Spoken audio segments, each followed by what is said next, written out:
Get ready for the dictation. Dictation will start in 5 seconds. Start.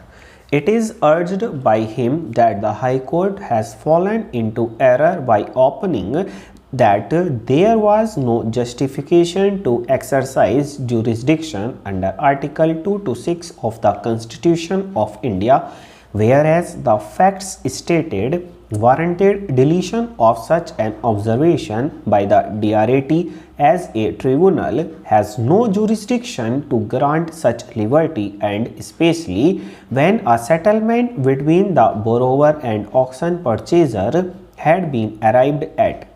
Learned counsel would submit that the DRAT had really not addressed to any issue, and after recording a settlement in a most brief manner, recorded the observations which really deserved to be quashed by the High Court.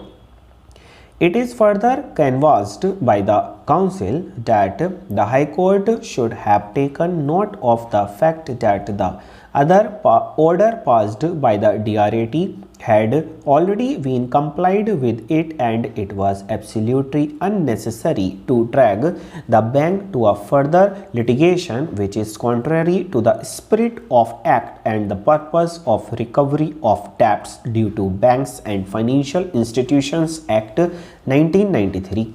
It is also contended that the DRAT failed to take note of the prayer made by the appellant therein, and for no important reason the matter was kept pending for more than 4.5 years. The learned counsel appearing for the respondent number 1 contended that he had paid the dues of the bank within the time fixed by the DRAT, and thereafter he had also transferred the property in favor of a third party due to financial difficulties. In essence, submission of learned counsel is that putting the clock back is likely to cause serious loss to him. The learned counsel appearing for the auction purchaser submitted that on the basis of the liberty he had already filed a suit in the Delhi High Court and is entitled to pursue the remedy because of action was taken in hot haste in by the bank in putting the property into auction without indicating that litigation was going on between the borrower and the bank. It is urged by him had the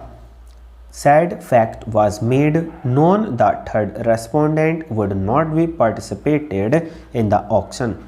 It is urged that by him that his claim for damages cannot be nullified the decision of the High Court. Before we dwell upon the jurisdiction of the DRAT to give such a liberty to the auction purchaser, we think that it is absolutely imperative in the case at hand to take note of the fact that though the appeal was filed before full stop.